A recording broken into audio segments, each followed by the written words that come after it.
ഒരു പകൽ അരമണിക്കൂറിൽ top 7 at 7 ആരംഭിക്കുന്നു. പ്രേക്ഷകർക്ക് സ്വാഗതം.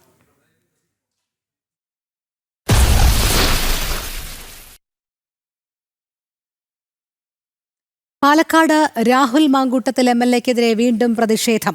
രാഹുലിനെതിരായ ലൈംഗികാരോപണത്തിൽ വീണ്ടും ഓഡിയോ പുറത്തുവന്നതിന് പിന്നാലെയാണ് പ്രതിഷേധം. റോഡ് ഉപരോധിച്ച BJP പാലക്കാട് ഈസ്റ്റ് ജില്ലാ അധ്യക്ഷൻ പ്രശാന്ത് ശിവൻ അടക്കമുള്ള നേതാക്കളെ പോലീസ് അറസ്റ്റ് ചെയ്ത് നീക്കി. MLA ഓഫീസ് മാർച്ചിന് പിന്നാലെയായിരുന്നു റോഡ് ഉപരോധം. BJP സംസ്ഥാന വൈസ് പ്രസിഡന്റ് C കൃഷ്ണകുമാർ ഉൾപ്പെടെയുള്ളവരാണ് റോഡിൽ കുത്തിയിരുന്ന് പ്രതിഷേധിച്ചത്. തനിക്കെതിരെ പുറത്തുവന്ന പുതിയ ശബ്ദരേഖയിൽ മാധ്യമങ്ങളുടെ ആവർത്തിച്ചുള്ള ചോദ്യത്തിന് കൃത്യമായ മറുപടി നൽകാൻ രാഹുൽ തയ്യാറായില്ല. മാധ്യമ കോടതിയിൽ നിരപരാധിയാണെന്ന് ബോധ്യപ്പെടുത്തേണ്ട കാര്യമില്ലെന്നായിരുന്നു രാഹുലിന്റെ മറുപടി. ഈ രാജ്യത്തെ ഏതെങ്കിലും ഒരു നിയമത്തിനെതിരായി എന്തെങ്കിലും ചെയ്തിട്ടില്ലാത്ത ഒരാളെന്ന നിലയിൽ എനിക്ക് നിയമപരമായി മുന്നോട്ട് പോകാനുള്ള അവകാശമുണ്ട്. ആ അന്വേഷണം നടക്കുകയല്ലേ? അല്ല, ആ അന്വേഷണം നടക്കുകയല്ലേ സഹോദര? നിങ്ങൾ ആ വോയിസ് എന്നാ പിന്നെ എടുക്കണ്ടെന്ന് ഞാൻ പറഞ്ഞു. എടുക്കണ്ട എന്ന് ഞാൻ പറഞ്ഞു. അല്ല, ഞാനത് പറഞ്ഞല്ലോ. നിങ്ങളിത് കൊടുക്കുന്നതിന് മുമ്പ് നിങ്ങളിത് എന്റേതാണെന്ന് പറഞ്ഞ് ആധികാരികമായി കൊടുത്തിട്ട് പിന്നെ എന്റെയോട് ചോദിക്കുന്നില്ല, ഇത് നിങ്ങളുടെയാണോ ചോദിക്കുന്നില്ല? അതിന്റെ ആ ചോദ്യത്തിന്റെ അതാണോ അത്തരം കാര്യങ്ങൾക്കെല്ലാം ഇത് കഴിഞ്ഞു പോയിട്ടില്ലല്ലോ. ഞാൻ ആദ്യത്തെ ദിവസം തന്നെ പറയുന്നുണ്ടല്ലോ, ആദ്യത്തെ ദിവസം തന്നെ ഞാൻ പറഞ്ഞിട്ടുണ്ട്, അതായത് ഒരു അന്വേഷണം നടക്കുന്നുണ്ട്. അന്വേഷണ സംഘത്തെ പ്രഖ്യാപിച്ചതിന് ശേഷമുള്ള എൻ്റെ ആദ്യത്തെ പ്രതികരണത്തിൽ തന്നെ ഞാൻ വളരെ കൃത്യമായി പറഞ്ഞു, ഒരന്വേഷണം നടക്കുന്നുണ്ടല്ലോ അല്ലേ, ആ അന്വേഷണം പൂർത്തീകരിക്കട്ടെ.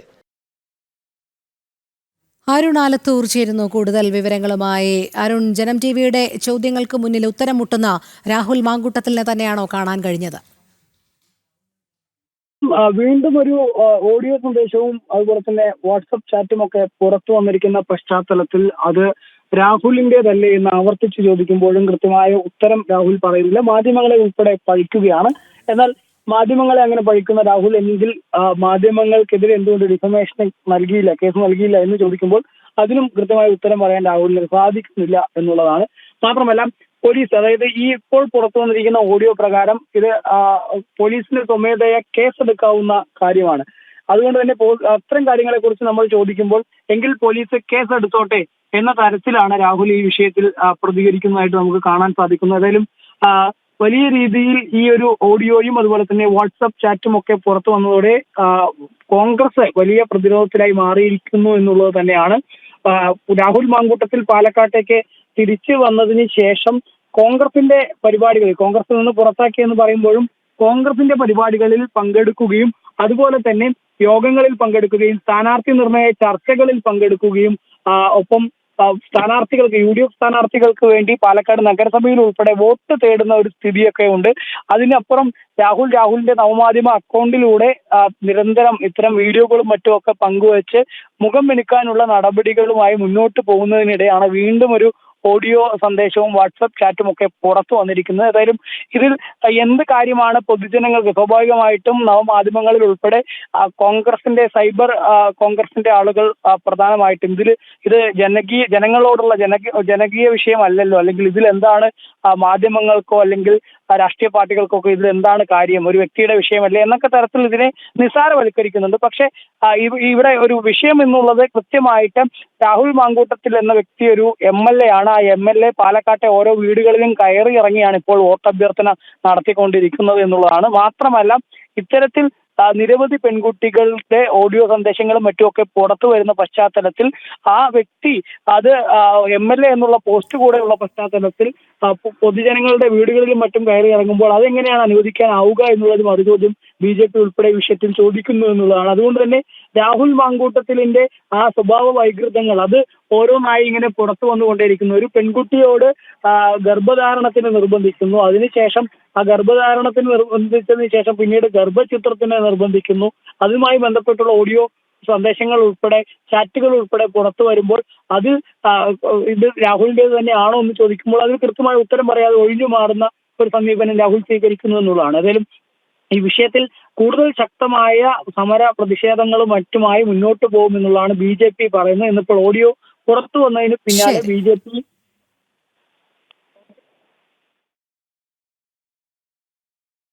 അരുൺ ആലത്തൂറാണ് വിവരങ്ങൾ നൽകിയത്. രാഹുൽ മാങ്കൂട്ടത്തിലിനെ അറസ്റ്റ് ചെയ്ത് ചോദ്യം ചെയ്യണമെന്ന് BJP സംസ്ഥാന ജനറൽ സെക്രട്ടറി അനൂപ് ആന്റണി. പെൺകുട്ടിയെ ഭീഷണിപ്പെടുത്തൽ, സ്ത്രീത്വത്തെ അപമാനിക്കൽ ഉൾപ്പെടെ രാഹുൽ നിരവധി കുറ്റങ്ങൾ ചെയ്തു എന്ന വിവരങ്ങളാണ് പുറത്തുവരുന്നത്. ക്രിമിനൽ കുറ്റം ചെയ്തിട്ടും പോലീസ് കേസെടുക്കുന്നില്ല. രാഹുലിന്റെ കുറ്റകൃത്യങ്ങൾ ലഘൂകരിക്കരുതെന്നും അനൂപ് ആന്റണി പ്രതികരിച്ചു. ഭാരതീയ ജനതാ പാർട്ടി ആവശ്യപ്പെടുന്നത് രാഹുൽ മാങ്കൂട്ടത്തിനെ ഇതിൻ്റെയൊക്കെ ഇപ്പോൾ പുറത്തു വന്നിരിക്കുന്ന ഈ വിവരങ്ങളുടെ അടിസ്ഥാനത്തിൽ ഉടനെ തന്നെ അറസ്റ്റ് ചെയ്ത് പോലീസ് ചോദ്യം ചെയ്യണം എന്നാണ് ഭാരതീയ ജനതാ പാർട്ടിക്ക് ആവശ്യപ്പെടാനുള്ളത്. എന്തുകൊണ്ടാണ് പോലീസ് രാഹുൽ മാങ്കൂട്ടത്തിനെ ചോദ്യം ചെയ്യലിന് പോലും വിധേയനാക്കാത്തത് എന്നത് ഭാരതീയ ജനതാ പാർട്ടി പലതരത്തിലുള്ള സംശയങ്ങൾ ഇതിലുണ്ട് എന്ന് ഭാരതീയ ജനതാ പാർട്ടിക്ക് പറയാൻ ആഗ്രഹിക്കുന്നുണ്ട്. കാരണം ഇതുപോലുള്ള വളരെ ഗുരുതരമായിട്ടുള്ള കുറ്റകൃത്യങ്ങളിൽ കൊഗ്നിസബിൾ ഒഫൻസുകളുള്ള കേസിൽ പോലീസ് രാഹുൽ മാങ്കൂട്ടത്തിനെ ഒരു തവണ ചോദ്യം ചെയ്യാൻ പോലും തയ്യാറാവുന്നില്ല എന്ന് പറഞ്ഞാൽ പിണറായി സർക്കാരും കോൺഗ്രസുമായിട്ടുള്ള അഡ്ജസ്റ്റ്മെന്റ് പൊളിറ്റിക്സിന്റെ ഏറ്റവും വലിയൊരു ഉദാഹരണമാണ് രാഹുൽ മാങ്കൂട്ടത്തിൻ്റെ വിഷയം.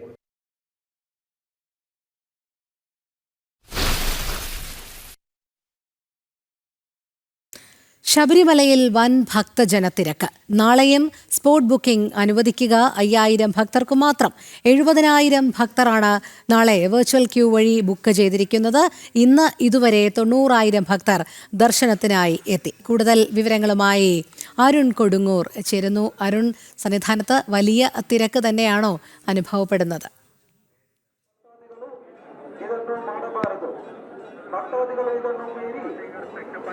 തീർച്ചയായും വലിയ രീതിയിലുള്ള ഒരു തിരക്ക് തന്നെയാണ് രോഹിണി ശബരിമല സന്നിധാനത്ത് അനുഭവപ്പെട്ടുകൊണ്ടിരിക്കുന്നതിൽ.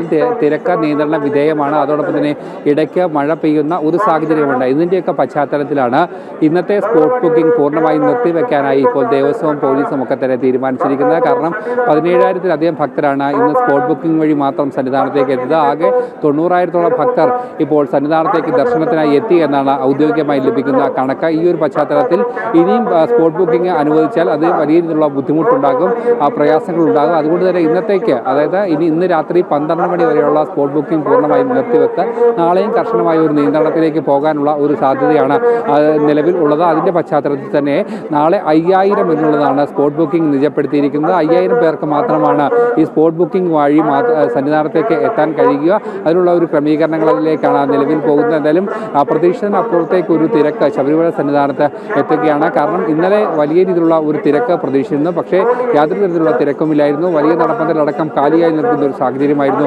ഉണ്ടായിരുന്നത്. പക്ഷേ ഇന്ന് അതിനും കൂടി വലിയ രീതിയിലുള്ള ഒരു തിരക്ക് ശബരിമല സന്നിധാനത്ത് ഉണ്ടാകുന്നു. 90,000 പേരാണ് ഇതുവരെയും സന്നിധാനത്തേക്ക് ദർശനത്തിനായി എത്തിയത്. എന്നാലും കർശനമായ ഒരു നിയന്ത്രണത്തിലേക്ക് പോകണം. ഇല്ല എങ്കിൽ കഴിഞ്ഞ ദിവസത്തെ പോലുള്ള സംഭവ വികാസങ്ങൾ ശബരിമലയിൽ ഉണ്ടാകുമെന്നുള്ള ഒരു മുന്നറിയിപ്പ്. അതിൻ്റെ പശ്ചാത്തലത്തിലാണ് ഈ സ്പോട്ട് ബുക്കിങ്ങും അതോടൊപ്പം തന്നെ വെർച്വൽ ക്യൂ വഴി എത്തുന്ന തീർത്ഥാടകർക്ക് കൃത്യമായി ദർശനം നടത്തുന്നു. അതോടൊപ്പം തന്നെ സ്പോട്ട് ബുക്കിംഗ് അത് കൃത്യമായി തന്നെ വെട്ടിക്കുറയ്ക്കാനുള്ള ഒരു തീരുമാനത്തിലേക്ക് നിലവിൽ എത്തിയിരിക്കുന്ന രോഹിണി. ശരി, അരുൺ കൊടുങ്ങൂറാണ് വിവരങ്ങൾ നൽകിയത്. ശബരിമല സ്വർണ്ണ കവർച്ചയിൽ ദേവസ്വം മുൻ പ്രസിഡന്റ് എ പത്മകുമാറിനായി SIT സമർപ്പിച്ച കസ്റ്റഡി അപേക്ഷ 26-ന് കൊല്ലം വിജിലൻസ് കോടതി പരിഗണിക്കും. തിരുവാഭരണം കമ്മീഷണറായിരുന്ന KS ബൈജുവിന്റെയും N വാസുവിന്റെയും ജാമ്യാപേക്ഷ നാളെയാണ് പരിഗണിക്കുക. അതേസമയം N വാസുവിന്റെ റിമാൻഡ് കാലാവധി വിജിലൻസ് കോടതി വീണ്ടും നീട്ടിയിട്ടുണ്ട്. ശബരിമലയിലെ സ്വർണ്ണക്കൊള്ളയിൽ എ പത്മകുമാറിനെ കൂടുതൽ ചോദ്യം ചെയ്യാനാണ് SIT നീക്കം. ഇന്ന് കൊല്ലം വിജിലൻസ് കോടതിയിൽ സമർപ്പിച്ച കസ്റ്റഡി അപേക്ഷ 26-ന് കോടതി പരിഗണിക്കും. പത്മകുമാറിൽ നിന്ന് ലഭിക്കുന്ന വിവരങ്ങൾ നിർണായകമാണ്. അന്വേഷണം ഉന്നതരിലേക്ക് എത്താനാണ് സാധ്യത. പത്മകുമാറിന്റെ അറസ്റ്റോടെ CPM-ഉം കൂടുതൽ പ്രതിരോധത്തിലായി. അതേസമയം തിരുവാഭരണം കമ്മീഷണറായിരുന്ന KS ബൈജുവിന്റെയും N വാസുവിന്റെയും ജാമ്യാപേക്ഷ നാളെ കോടതി പരിഗണിക്കും. റിമാൻഡ് കാലാവധി പൂർത്തിയായതിനെ തുടർന്ന് N വാസുവിനെ ഇന്ന് കോടതിയിൽ ഹാജരാക്കി കാലാവധി നീട്ടിയിട്ടുണ്ട്. കോടതിക്ക് പുറത്ത് സ്വർണ്ണക്കൊള്ളയ്ക്കെതിരെ BJP പ്രവർത്തകർ കരിങ്കൊടിയുമായി പ്രതിഷേധിച്ചു. വലിയ സുരക്ഷ ഒരുക്കിയാണ് N വാസുവിനെ പോലീസ് കോടതിയിൽ ഹാജരാക്കിയത്. പ്രതിഷേധം ഇനിയും തുടരുമെന്ന് BJP പ്രവർത്തകർ അറിയിച്ചു.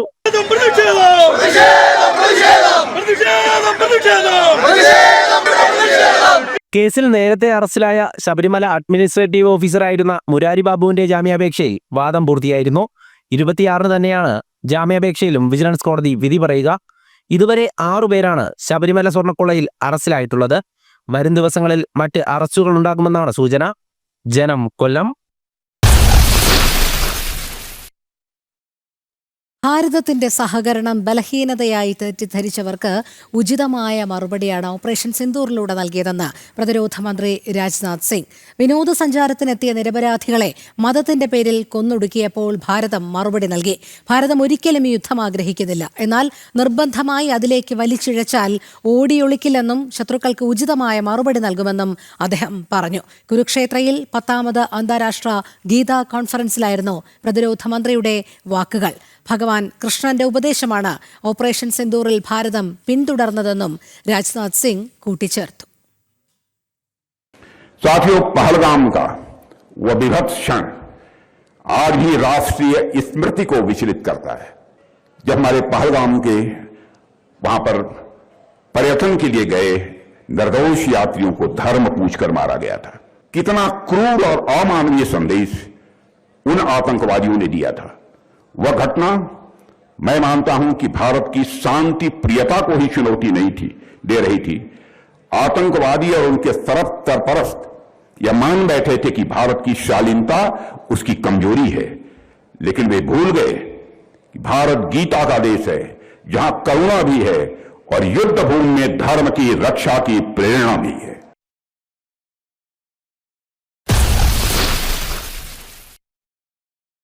യുക്രൈൻ യുദ്ധം അവസാനിപ്പിക്കുന്നതിന് പുതുക്കിയ ധാരണ തയ്യാറായതായി സംയുക്ത പ്രസ്താവന. ജനീവയിൽ നടന്ന ചർച്ചകൾക്ക് ശേഷമാണ് യുക്രൈനും അമേരിക്കയും സംയുക്ത പ്രസ്താവന പുറപ്പെടുവിച്ചത്. ചർച്ചകളിൽ പുരോഗതി കൈവരിക്കുന്നതായി US state secretary Marco Rubio അറിയിച്ചിരുന്നു. 28-ന് സമാധാന നിർദ്ദേശങ്ങളിൽ 2 വിഷയങ്ങളിൽ മാത്രമാണ് തുടർ ചർച്ചകൾ വേണ്ടിവരുന്നതെന്നും അദ്ദേഹം കൂട്ടിച്ചേർത്തു. ജനീവയിൽ നടന്ന ചർച്ചകൾക്ക് ശേഷമാണ് US യുക്രൈൻ സംയുക്ത പ്രസ്താവന പുറത്തുവന്നത്. പുതുക്കിയ സമാധാന ധാരണ തയ്യാറായതായി സംയുക്ത പ്രസ്താവനയിൽ അറിയിക്കുന്നുണ്ട്. സമാധാന ധാരണ ട്രംപിന്റെ അംഗീകാരത്തോടെ റഷ്യയ്ക്ക് കൈമാറും. ചർച്ചകളിൽ പുരോഗതി കൈവരിച്ചിരുന്നതായി US state secretary Marco Rubio അറിയിച്ചിരുന്നു. And try to narrow the ones that were open items, and we have achieved that today in a very substantial way. Now, obviously, like any final agreement, they'll have to be agreed upon by the presidents, and there are a couple issues that we need to continue to work on. But I think the report today is that I think today was worthwhile. It was very, very. It is probably the most productive day we have had on this issue. Maybe in the entirety of our engagement, but certainly in a very long time. But work remains, and because this continues to be a working process.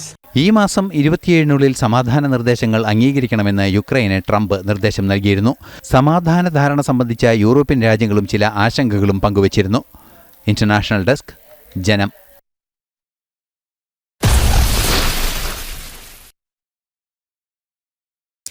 Indian നാവികസേനയുടെ അത്യാധുനിക യുദ്ധക്കപ്പൽ INS Mahe commission ചെയ്തു. കരസേനാ മേധാവി general Upendra Dwivedi മുംബൈയിൽ നടന്ന ചടങ്ങിൽ മുഖ്യാതിഥിയായിരുന്നു.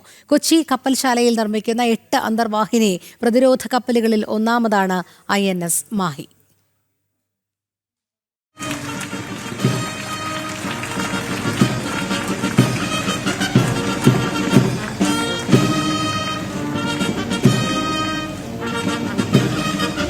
സമുദ്രാതിർത്തികളിൽ ശത്രുക്കളിൽ നിന്നും സംരക്ഷണ കവചമൊരുക്കാൻ നാവികസേനയ്ക്ക് ഇരട്ടി ഊർജ്ജം പകർന്ന് കൊച്ചി കപ്പൽശാലയിൽ നിർമ്മിച്ച INS മാഹി കമ്മീഷൻ ചെയ്തു. കരസേനാ മേധാവി ഉപേന്ദ്ര ദ്വിവേദിയുടെ നേതൃത്വത്തിലാണ് ചടങ്ങ് നടന്നത്. പ്രതിരോധ രംഗത്തെ ആത്മനിർഭർ ഭാരത് പദ്ധതിയുടെ ഭാഗമായാണ് തദ്ദേശീയമായി INS മാഹി നിർമ്മിച്ചത്. കൊച്ചിൻ ഷിപ്പ്യാർഡിൽ നിർമ്മിച്ച INS മാഹി കഴിഞ്ഞ ഒക്ടോബർ 23-നാണ് നാവികസേനയ്ക്ക് കൈമാറിയത്.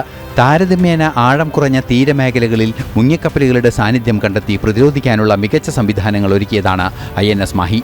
78 മീറ്റർ നീളവും 1100 ടൺ ഭാരവുമുള്ള കപ്പലിന് 25 നോട്ടിക്കൽ മൈൽ വേഗത്തിൽ സഞ്ചരിക്കാൻ കഴിയുമെന്ന് നാവികസേന അറിയിച്ചു.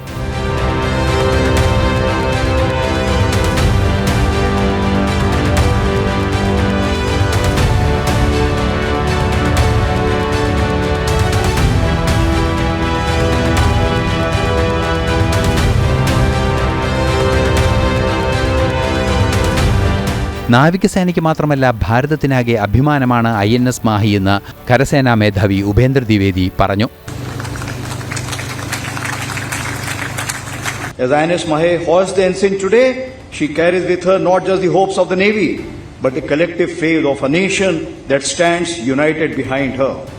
May her voyages be safe, her missions be successful, and her crew steadfast in the service of India. I wish the commanding officers, and all hands of INS Mahe fair winds, following seas, and fathoms below keel, with great success in every mission that lies ahead. കേരളത്തിന്റെ പോരാട്ടവീര്യത്തിന്റെയും സാംസ്കാരിക പൈതൃകത്തിന്റെയും അടയാളമായാണ് ഉറുമി INS Mahe കപ്പലിന്റെ ചിഹ്നമാകുന്നത്. ചടുലത, കൃത്യത, പ്രഹരശേഷി എന്നിവയുടെ പ്രതീകമാണ് ഉറുമി.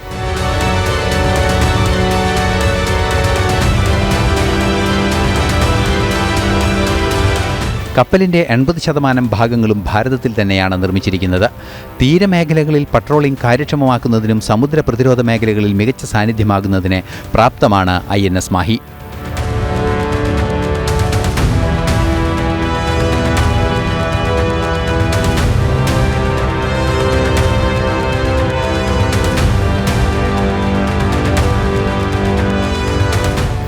National desk, ജനം.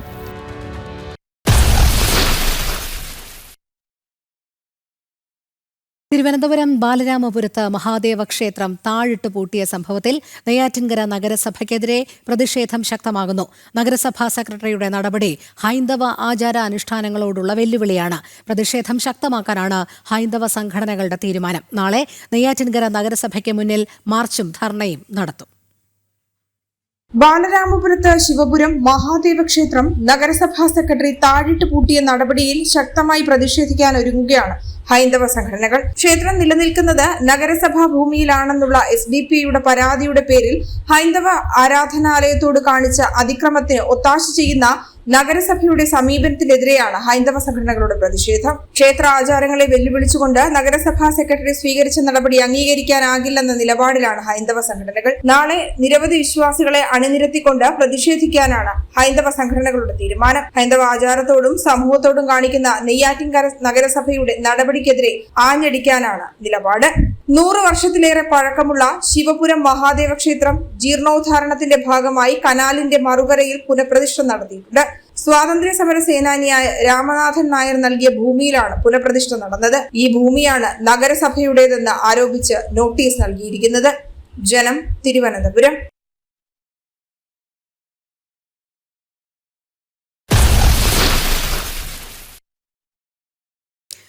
ധ്വജാരോഹണത്തിന് മുന്നോടിയായി UP മുഖ്യമന്ത്രി യോഗി ആദിത്യനാഥ് അയോധ്യയിലെ ശ്രീരാമക്ഷേത്രത്തിൽ ദർശനം നടത്തി അനുഗ്രഹം തേടി. രാംലല്ലയ്ക്ക് മുൻപിൽ സാഷ്ടാംഗ പ്രണാമം നടത്തിയ മുഖ്യമന്ത്രിയെ ക്ഷേത്ര ഭാരവാഹികൾ ഷോൾ അണിയിച്ച് സ്വീകരിച്ചു. നാളെയാണ് ധ്വജാരോഹണം. പ്രധാനമന്ത്രിയും RSS സംഘചാലകും അടക്കം വിശിഷ്ട വ്യക്തികൾ പങ്കെടുക്കുന്ന പരിപാടിയുടെ ഒരുക്കങ്ങൾ അന്തിമഘട്ടത്തിലാണ്. സുരക്ഷാ നടപടികൾ ഉൾപ്പെടെ മുഖ്യമന്ത്രി വിലയിരുത്തി.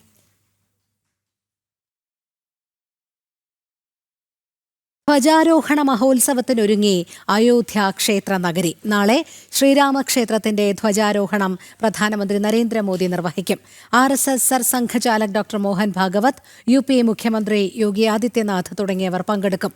3 ദിവസം പ്രത്യേക പൂജകൾക്ക് ഇന്നലെ തുടക്കമായിരുന്നു.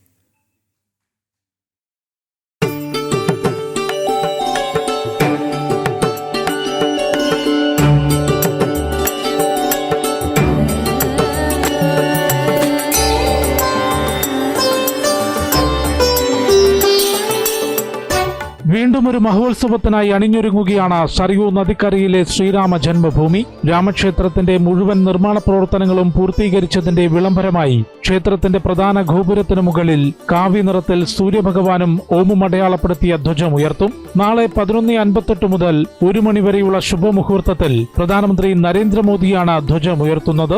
RSS Sarsanghchalak doctor Mohan Bhagwat, UP മുഖ്യമന്ത്രി യോഗി ആദിത്യനാഥ്, പ്രത്യേകം ക്ഷണിക്കപ്പെട്ട 6000-ഓളം അതിഥികളും ചടങ്ങിൽ പങ്കെടുക്കും. राम जन्मभूमि मंदिर के शिखर पर ध्वज चढ़ाया जाएगा. राष्ट्रीय स्वयंसेवक संघ के सरसंघचालक मोहन भागवत, देश के प्रधानमंत्री श्री नरेंद्र भाई मोदी, उत्तर प्रदेश की राज्यपाल महोदया और उत्तर प्रदेश के माननीय मुख्यमंत्री इस अवसर पर उपस्थित रहेंगे. ധ്വജാരോഹണത്തിന്റെ ഭാഗമായി പ്രത്യേക പൂജകൾ ഇന്നലെ മുതൽ ആരംഭിച്ചിരുന്നു. 121 ആചാര്യന്മാരുടെ കാർമ്മികത്വത്തിലാണ് ചടങ്ങുകൾ. സരയൂ നദിക്കരയിൽ 3 ദിവസം പ്രത്യേക ആരതിയും നടക്കുന്നുണ്ട്. ചടങ്ങുകൾക്കായി എത്തുന്ന പ്രധാനമന്ത്രി നരേന്ദ്രമോദി അയോധ്യയിൽ രാംപഥിൽ പ്രത്യേക റോഡ് ഷോ നടത്തും. നൂറ്റാണ്ടുകളുടെ കാത്തിരിപ്പിന് വിരാമമിട്ട 2024 ജനുവരിയിൽ പ്രധാനമന്ത്രി നരേന്ദ്രമോദി യജമാന സ്ഥാനത്ത് നിന്ന് അയോധ്യയിൽ രാംലല്ലയുടെ പ്രാണപ്രതിഷ്ഠ നടത്തിയിരുന്നു. ജനം, ഡൽഹി. പാട്ടുപാടി വോട്ട് തേടി പ്രചാരണം കൊഴുപ്പിക്കുന്ന ഒരു സ്ഥാനാർത്ഥിയുണ്ട് തൃശൂരിൽ. തൃശൂർ ജില്ലാ പഞ്ചായത്ത് ചേർപ്പ് ഡിവിഷനിലെ NDA സ്ഥാനാർത്ഥി ലോചനൻ അമ്പാട്ട്. മാറ്റം കൊതിക്കുകയാണ് മലയാള മണ്ണെന്നും പാട്ടും പാടി വിജയിക്കുമെന്നും ലോചനൻ ആത്മവിശ്വാസത്തോടെ പറയുന്നു. ഈ റിപ്പോർട്ടോടെ ടോപ്പ് 7 at 7 പൂർണ്ണമാകുന്നു. ഓളങ്ങളെ തള്ളി നീക്കി നീ വരുമ്പോൾ, പാൽക്കടലിന്നോളങ്ങളെ തള്ളി നീക്കി നീ വരുമ്പോൾ, സമ്മാനമായി നിനക്കൊരു വെള്ളാമ്പൽ പൂവ് തരാഞ്ഞ് കാൽ കുഴഞ്ഞ് നീ വരുന്ന നേരം, സമ്മാനമായി നിനക്കൊരു വെള്ളാമ്പൽ പൂവ് തരാ. ഇങ്ങനെ പാട്ടും പാടി ജനങ്ങളുടെ ഹൃദയത്തിൽ സ്ഥാനമുറപ്പിക്കുകയാണ് NDAയുടെ തൃശൂർ ജില്ലാ പഞ്ചായത്ത് ചേർപ്പ് ഡിവിഷനിലെ സ്ഥാനാർത്ഥി ലോചനൻ അമ്പാട്ട്. BJP തൃശൂർ സൗത്ത് ജില്ലാ വൈസ് പ്രസിഡന്റും KPMSന്റെ സംസ്ഥാന സംഘടനാ സെക്രട്ടറി കൂടിയാണ് ലോചനൻ അമ്പാട്ട്. ഓരോ വീടുകളിലേക്കും വോട്ട് തേടിയെത്തുമ്പോൾ അവരുടെ പ്രയാസങ്ങളും പ്രശ്നങ്ങളും കണ്ടും കേട്ടും അറിഞ്ഞുമാണ് സ്ഥാനാർത്ഥിയുടെ പര്യടനം. ആടിപ്പൂമുടിയാടും കാവിൽ അട്ടപ്പൂമലരേ, വട്ടപ്പൂമുടിയാടും കാവിൽ തെച്ചിപ്പൂവഴകേ, നാടുണരണ കാവിലമ്മ ഉണര്, നാടുണരണ കാവിലമ്മ ഉണര്. ആടിപ്പൂമുടിയാടും കാവിൽ അട്ടപ്പൂമലരേ, വട്ടപ്പൂമുടിയാടും കാവിൽ തെച്ചിപ്പൂവഴകേ, ചെമ്പട നേർത്തള്ള. വോട്ടർമാർ പാട്ട് ആവശ്യപ്പെട്ടാൽ നല്ല മണ്ണിന്റെ മണമുള്ള നാടൻ പാട്ടുകളും പാടി നൽകും. കാവിൽ അട്ടപ്പൂമലരേ, വട്ടപ്പൂമുടിയാടും കാവിൽ തെച്ചിപ്പൂവഴകേ, ചെമ്പട നേർത്തള്ള മാടും കണ്ണകി മീനച്ചൂടിലും ഏഴഴക്, വാർമുടിയാടുന്ന പട്ടുടുത്തിന്ന് പൊൻകതിരിന് നൂറഴക്, പച്ചപ്പൂക്കുരു തോലത്തോരണം ചാർത്തി പെണ്ണിന് നൂറഴക്. മലയാള മണ്ണ് മാറ്റം കൊതിക്കുകയാണെന്നും സുരേഷ് ഗോപി വിജയിച്ചു വന്നതുപോലെ വലിയ അട്ടിമറി വിജയമുണ്ടാകുമെന്നും ലോചനൻ അമ്പാട്ട് പറഞ്ഞു. ഒരു മാറ്റം കേരളത്തിലെ ഇടതും വലതും മാറി മാറി ഭരിച്ച് നശിപ്പിച്ചിട്ടിരിക്കുകയാണ് നമ്മുടെ കേരളത്തെ. അപ്പോൾ അതിലൊരു മാറ്റം ജനങ്ങൾ ആഗ്രഹിക്കുന്നുണ്ട് എന്നാണ് നമുക്ക് ഇറങ്ങുമ്പോൾ അവരുടെ മനസ്സ് തുറന്നു പറയുന്നുണ്ട്. അവർ സുരേഷ് ഗോപി 75,000 വോട്ടിന് ഭൂരിപക്ഷത്തിൽ നമ്മൾ ജയിച്ചിട്ടുള്ളത്. അതിൽ ഏറ്റവും നിർണായകമായ പങ്ക് വഹിച്ച ഒരു മേഖല കൂടിയാണ് നമ്മുടെ ചേർപ്പ്, നമ്മുടെ നാട്ടിക നിയോജക മണ്ഡലം. അത് ഇപ്പോഴും നിലനിൽക്കുന്നുണ്ട്. മാത്രമല്ല ജനങ്ങൾക്ക് തെറ്റുപറ്റിയെന്ന രീതിയിലൊക്കെ പലരും പറയുമ്പോഴും ജനങ്ങൾക്ക് ശരിയാണ് സംഭവിച്ചിട്ടുള്ളത്. കാരണം ശരിയുടെ പക്ഷത്തു നിന്നുകൊണ്ടാണ് സുരേഷ് ഗോപിയെ വിജയിപ്പിച്ചിട്ടുള്ളത്. അത് അനസ്യൂതം തുടരും. സുരേഷ് ഗോപി നമ്മുടെ കൂടെ ഉണ്ടാകും. ഒപ്പം വികസനത്തിന്റെ കാര്യത്തിൽ ഒരു രാഷ്ട്രീയമില്ലാതെ കൃത്യമായും വികസനം നാട്ടിൽ കൊണ്ടുവരാൻ ഭാരതീയ ജനതാ പാർട്ടിക്കും ദേശീയ ജനാധിപത്യത്തിനും കഴിയുള്ളൂ. ഡിവിഷനിലെ എല്ലാ മേഖലകളിലും എത്തി വോട്ടുറപ്പിക്കുകയാണ് ലോചനൻ. കഴിഞ്ഞ നിയമസഭാ തെരഞ്ഞെടുപ്പിൽ നാട്ടിക നിയോജക മണ്ഡലത്തിൽ മത്സരിച്ച് മികച്ച രീതിയിൽ വോട്ട് സമാഹരിച്ചിരുന്നു. ചേർപ്പ് ഡിവിഷനിൽ നിന്നും വിജയത്തിൽ കുറഞ്ഞൊന്നും പ്രതീക്ഷിക്കുന്നില്ലെന്നും വിജയം സുനിശ്ചിതമെന്നും ലോചനൻ അമ്പാട്ട് ആത്മവിശ്വാസത്തോടെ പറയുന്നു. നിനക്കൊരു വെള്ളാമ്പൽ പൂവ് തരാ, കൊയ്ത്തെല്ലാം കഴിഞ്ഞുവല്ലോ, കൈക്കാൽ കുഴഞ്ഞുവല്ലോ, കൊയ്ത്തെല്ലാം കഴിഞ്ഞുവല്ലോ, കൈക്കാൽ കുഴഞ്ഞുവല്ലോ. ജനം, തൃശൂർ.